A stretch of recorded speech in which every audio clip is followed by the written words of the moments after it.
From Hamilton Place Strategies in Washington, D.C., you're listening to a special series of the HPS Insights podcast on how to get a job in D.C., hosted by HPS Partner Matt McDonald. Matt oversees recruiting at the firm and has brought together academic leaders, career experts, DC insiders, and HPS associates for a series of episodes on how to succeed in the DC recruiting process. It's the spring of 2021. Here at HPS, our new associates and analysts are about to graduate and start their new jobs in a couple of weeks. Graduation can be both exciting and nerve-wracking in normal times, and this year it's happening in the pandemic, or at least the tail end of a pandemic, hopefully. So as we thought about the new class coming in, we wanted to put together a series for those who are interested in moving to DC, working in politics, working in policy or government. And our hope was to give new graduates or current undergrads even a little bit of a better understanding of how that process works, how to approach it, how to get your foot in the door. To kick off this series, we wanted to start with a little bit of the university perspective and get some tips of how to think about approaching jobs in DC and how to make the most of your time in school as you're thinking about that. We are fortunate to have three guests with us today who are perfect for this conversation. Ian Solomon is the Dean of the Batten School of Leadership and Public Policy at UVA. Lynn Halton joins us from the University of Michigan, where she runs the Public Service Intern program. And finally, Sadie Polen, who coordinates internships out of the Institute of Politics at Harvard. I have to start this conversation by saying that you are all doing something very right, because we have new hires coming in from all your schools. So congratulations. Now I have to figure out what it is that you are doing right and the magical advice that you are giving to all of your undergrads. Ian, I guess I'll start with you and just kick it off generally. You've got students at Batten who are going to be coming to DC in a little bit, and students who are thinking about either internships or broader careers. How do you frame up this choice for students and how they should be thinking about these types of opportunities? Great. Well, thank you, Matt. Thanks for having me, and it's very pleased to be part of this conversation today with Sadie and Lynn about thinking about opportunities in DC. Also want to thank Hamilton Place Strategies for hiring lots of Batten graduates. We have great students, and they seem to learn a lot with you. And I think that's a big part of it. Their learning process continues. It's not as if we do everything while they're in school and then they're fully formed. No, it's their early jobs like those at HPS where they really learn how DC works and learn how to make a difference and to be valuable to different organizations. I think DC often gets a bad rap as a place of just, no friends except dogs and everyone, going after each other. But one of the really valuable things and interesting and compelling things about Washington, D.C., from my experience, is that most people are there because they care really deeply about something. D.C. is not a city you're going to choose unless you have some sort of passion. And that's kind of the key advice I give to students is figure out what it is you care about. And if that can be what guides you as you choose courses, as you navigate through school, figuring out what's the change you want to create in the world. What are the issues where you are passionate to develop expertise? What are the people you're passionate to spend time around because you care about what they're doing? If you can isolate that, I think it's going to lead to a much more rewarding, enjoyable, impactful set of opportunities in Washington, D.C. Do you find your students typically have a narrowed in view of what that is? Where are students these days on how to figure out where your passion lies on this stuff? No, it's a great question, because oftentimes they feel like, well, I like too many things. I don't know how to narrow it down. So one of the things I say is, celebrate that fact. Wouldn't it be boring if you couldn't find the thing you actually were interested in? It's a wonderful fact of life that you're interested in so many different things. And rather than thinking that you need every single job to check every single one of those boxes, which I've never figured out how to do, start somewhere, right? You might, in the course of your career, you might spend some time in advocacy and then spend some time wanting to go back in the private sector. And then you're probably going to go back to school at some point. So dive in and get started on something. Surround yourself with people from whom you think you can learn, and work on issues where you think that it's not going to feel like work, but going to feel like fun. right? If you can close your eyes and say, what would I do for free? And then go get hired to do that, you've actually gone a long way with your career already. But no, a lot of students don't yet know what they're passionate about.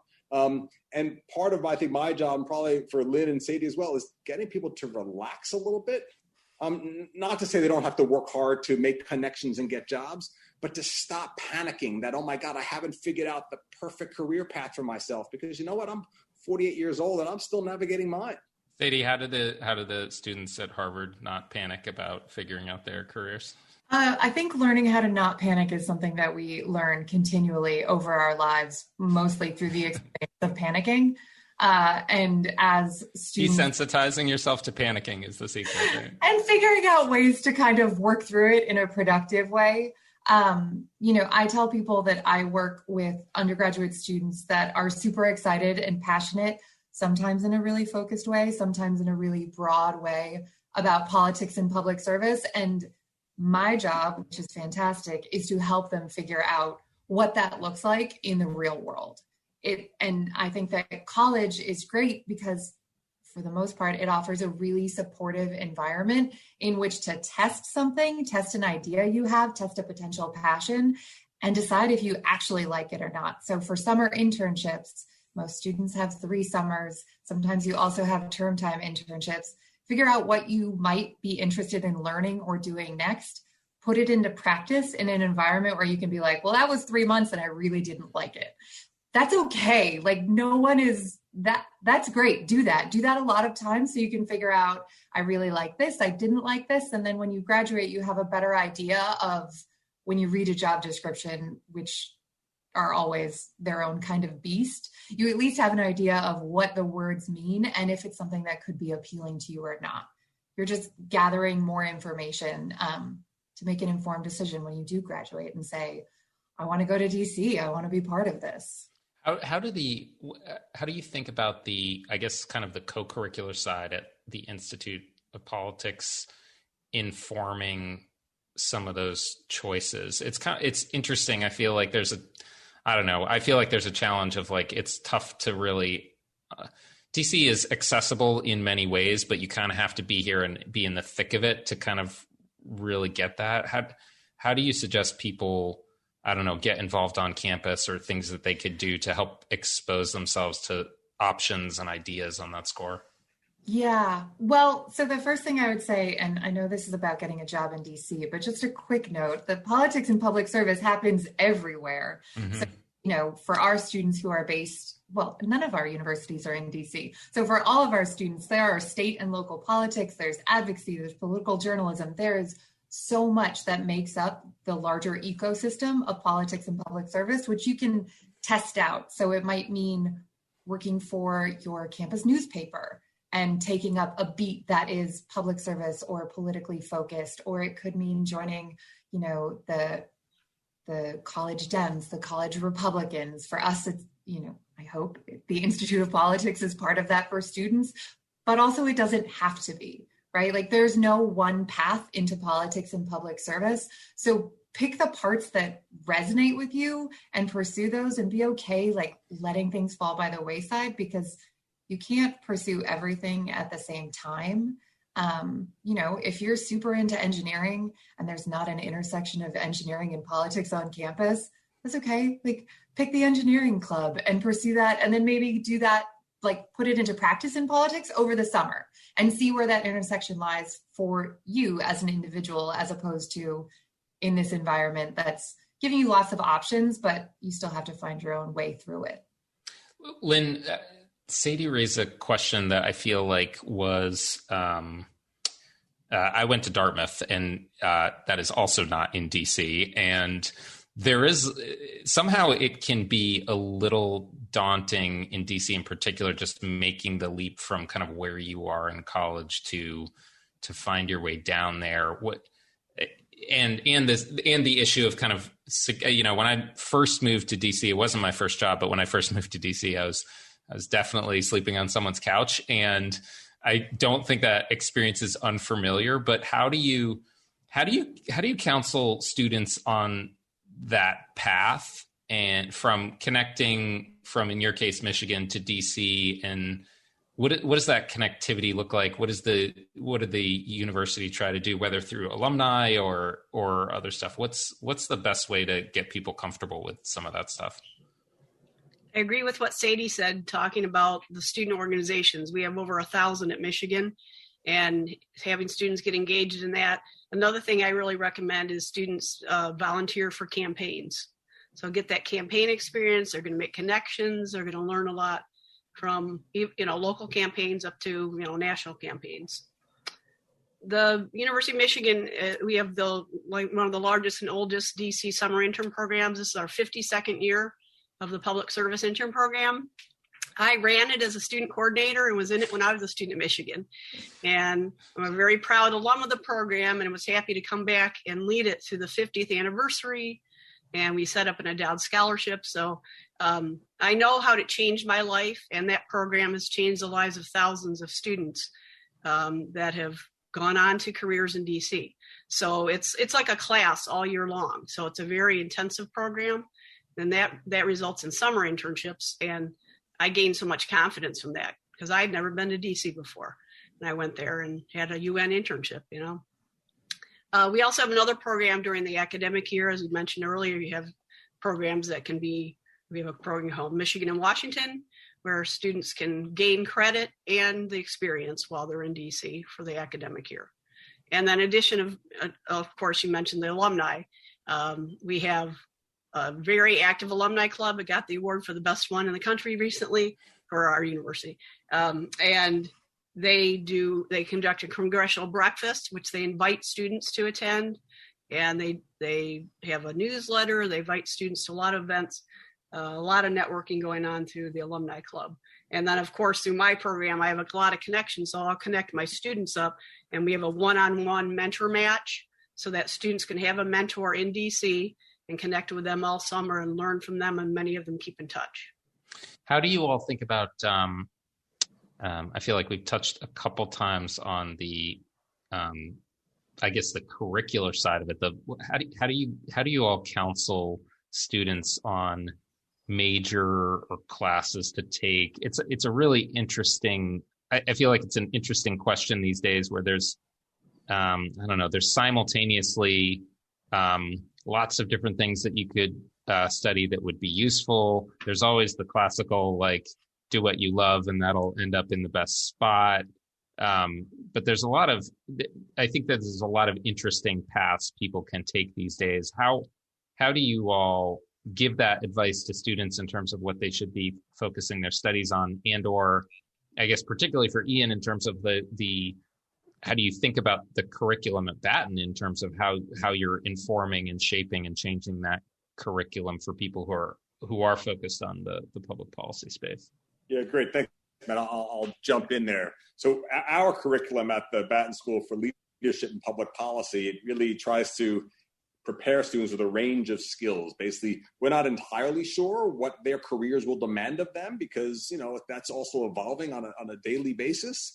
But we do know that the ability to manipulate data and understand data and not be intimidated by statistics and set up research questions and a range of quantitative and analytical skills is going to be valuable almost no matter what they go and do. We know that interpersonal skills and understanding kind of the dynamics of leadership and social organization and hierarchy and how to navigate in teams and individually and define questions and define goals and vision to pursue that is going to be valuable almost no matter what students go do.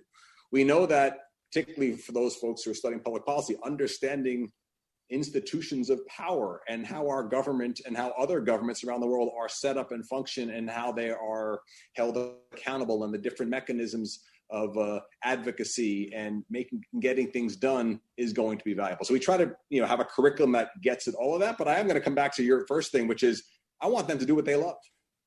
Right, I want them to, and I'm going to call out, Sadie at Institute of Politics at Harvard, right, and not even about Batten, and a talk I went to as an undergraduate with Randall Robbins in Trans-Africa there. I hadn't thought about it in many, many years until she started reminding me of those programs.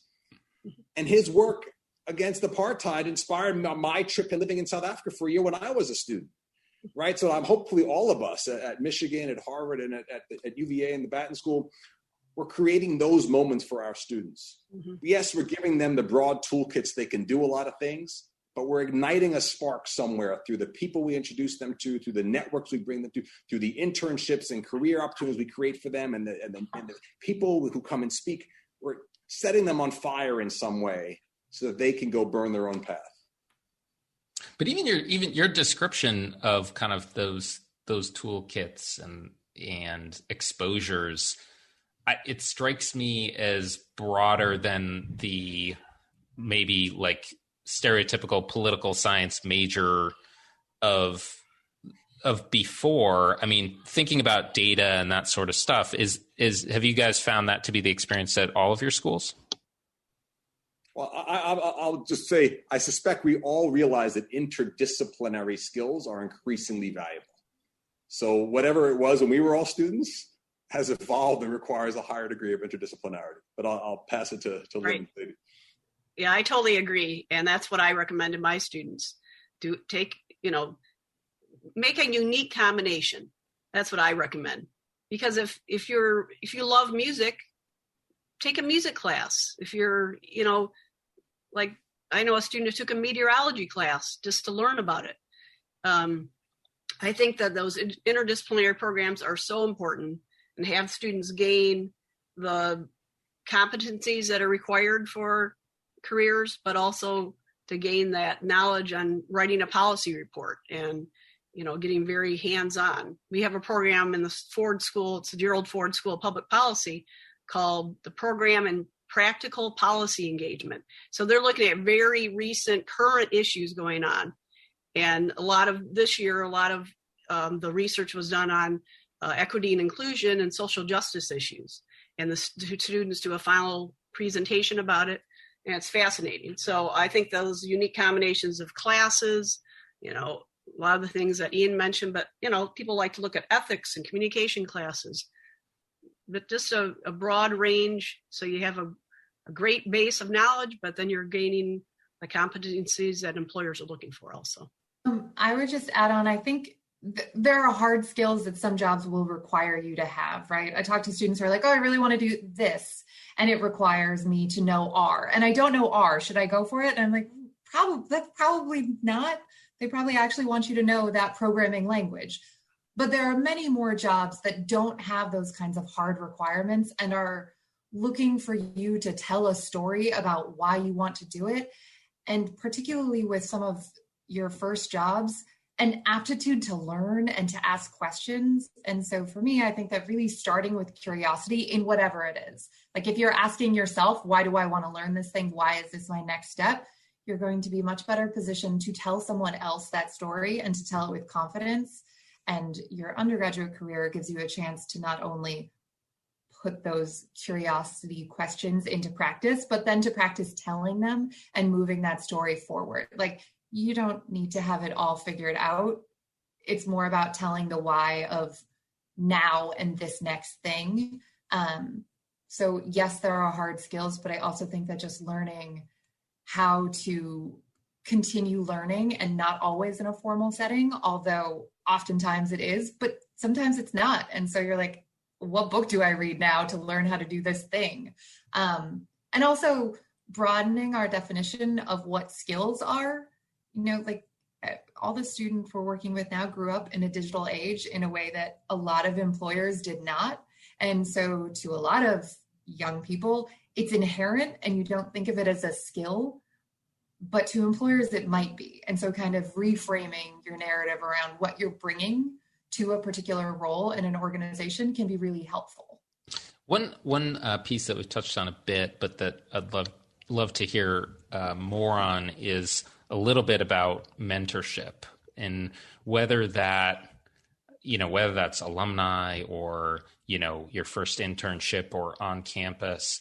How do you counsel students to identify and cultivate mentors? Because it is one of those things that is maybe one of the more awkward things to do as a young adult, and yet from a value perspective, you can get a ton out of those relationships. I mean, obviously, when you have a boss, when you're in an internship, there's a de facto relationship that happens there that you can take advantage of or not take advantage of. But then there's lots of ways to explore those possibilities outside of kind of formal jobs. How do you all counsel your students on that? I remind my students how much people really want to help them. And I tell them how much joy it gives me to see them thrive, right? And then they're sometimes shy about asking for help or asking for advice or asking for information. And I say most people actually, if you ask for it and you're responsible about it and you're respectful and you're grateful and you appreciate it afterwards, are really eager to help you.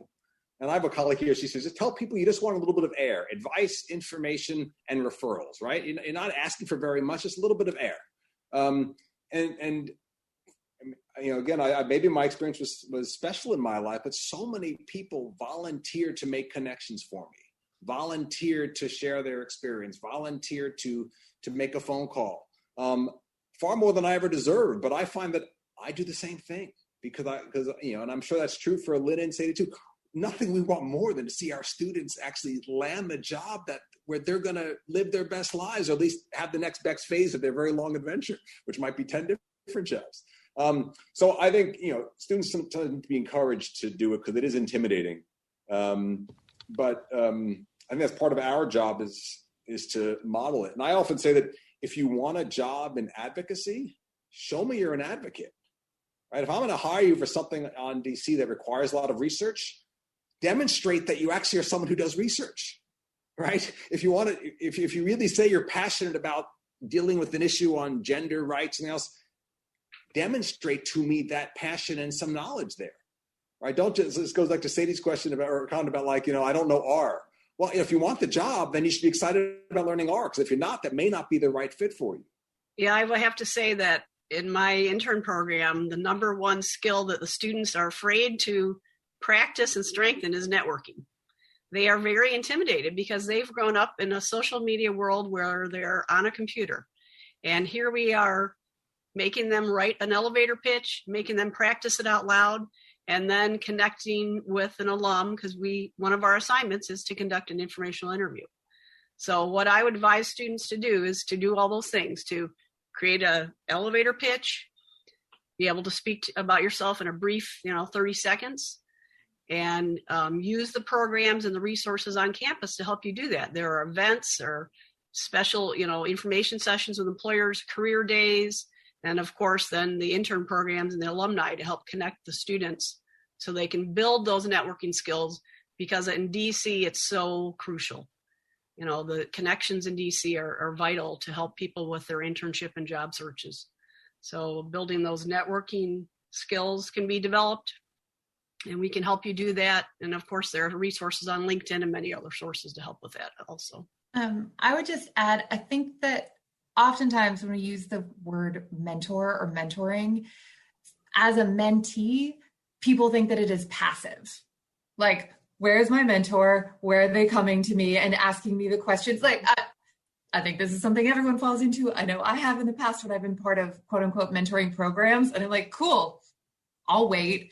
And it's not passive. It's an active relationship that requires, oftentimes I think it requires more from the mentee, at least at the beginning, to kind of guide the conversation and the relationship to where you want it to be. And again, you definitely get more out of it if you are taking that active role in it too. For sure. Like, you can meet for an hour a week and get nothing, or you can meet once a month for an hour and it's super focused. And it's like, oh my gosh, that was amazing. But it requires time and effort on both parts. And I think that starting with curiosity, again, not to be a broken record, but I think that starting with curiosity about the person, about where they are, about yourself, and why, when I'm talking to students, I'll often say something like, so Lynn, Ian, and I all kind of work in the same field, right? Like, we're working with students, we all work in higher education. We have totally different lived experiences and backgrounds. Someone could have 3 different conversations with us, and I would encourage whoever that person is to think about why you're asking me a question versus why you're asking Lynn a question versus why you might ask Ian a question. And where there's overlap, totally fine, because maybe you want different perspectives, but where is it going to be different? Because we don't have the same experiences. So demonstrating that, you're doing your own research in a mentor relationship and you're asking informed questions is really, really, it's really important. And then I'll just add one more thing about mentoring, because like you said, it's super important. People have lives outside the context of which you know them. I remember when I was in 6th grade, we've all discovered that over the pandemic, right? It's really hard, right? You're like, oh, and then your life actually comes into whatever Zoom meeting you're in. Yeah. But the first time I saw my 6th grade teacher in the grocery store, my mind was blown. I was like, you don't live in the classroom? And that continued to happen to me over the course of my life, where I realized that this person that I know in a particular context has a relationship or an experience that I'm curious about, but I didn't know about. And that's the idea of unknown unknowns. And what questions are you asking in these relationships, whether it's mentoring or informational interview, to get at the things that you don't even know you don't know, but could be super useful. Yeah, one of my favorite kind of nuggets of like, I don't know, people growing up is that there's a study a while ago, it escapes me, but it had to do with the fact that kids exhibit more resilience and grit if they know like family history of like failure and I lost a job and we had to move and this sort of stuff, where it kind of demystifies some of that stuff in a way that, social media and everybody puts all their accomplishments and like proud to accept a job at blah, blah, blah. And nobody tells you all the crap that you had to do to get there, or the time that like, you showed up late and got chewed out or whatever. A great mentorship relationship can offer example and counsel on the times that aren't great either. Not just like, how to be shiny and get the right job, but like, that's not going to be the totality of anybody's story. And so especially in politics and policy. I mean, like, you can be the best staffer in the world, but you're going to work on a losing campaign at one point, and understanding how to deal with that, process that, how to take lessons from that is super, super valuable. And I think how to maintain some equanimity through that roller coaster of a career, right? I remind students all the time, you're going to have many, many jobs in your career. Like it or not, you're going to bounce around lots of different things. And at some point you'll look back and you'll be grateful for some of those jobs that you did not get. I know I'm very grateful for certain jobs that did not want me, because I can't even imagine my life going down some of those paths. And who knows? I mean, we could all play out the counterfactuals, what that might have looked like, but I am really grateful for both the things that went my way and also for many of the lessons and, narrow misses for things that did not go my way. And it's not, sometimes people, I think at the front end of your career, you can imbue the people that didn't choose you with some level of consequence that it does not represent. Right. And there, I mean, when I started working in DC in my 20s, I probably had like 8 jobs or whatever. And after the 4th one, it's kind of, it doesn't feel quite as consequential every time you're doing something. And I think that's true to some extent in DC, of like kicking around a little bit is fine. And it really does give you different perspective on the issues and the policies and the debates that's valuable.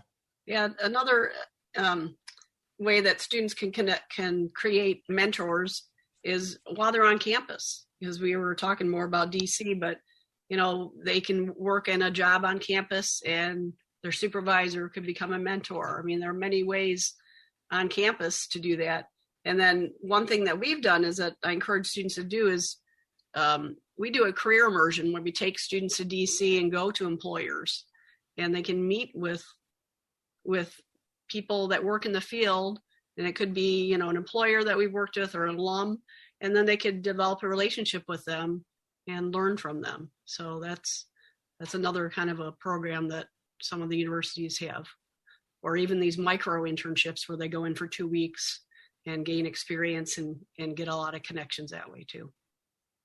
Yeah, I assume none of us would ever go to a doctor that had only studied medicine in a classroom.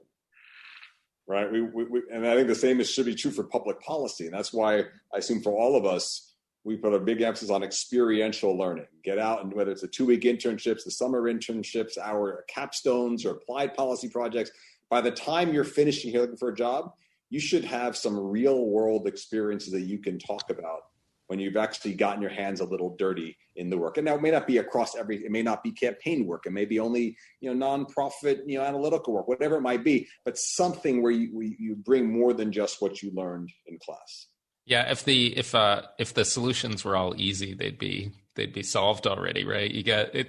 I think that's part of the value of the transition from the classroom to the democratic process. It's like, oh, wait, there's different people with different perspectives who approach this from a different angle. And I hadn't thought about this and I hadn't thought about that. And I didn't know this fact is that there's an important discovery process that goes along with all of that.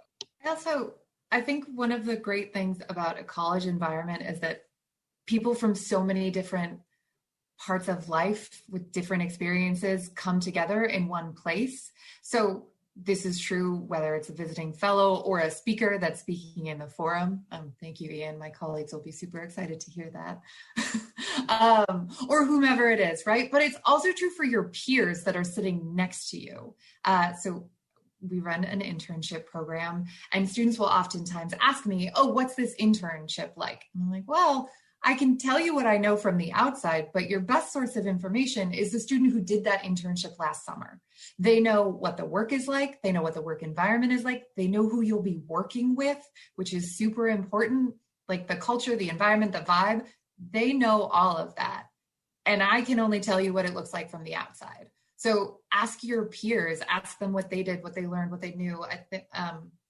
Not to circle back to mentoring, but a mentor doesn't have to be older than you, right? A mentor is someone who's helping you learn something and go somewhere. They can be older, younger, same age.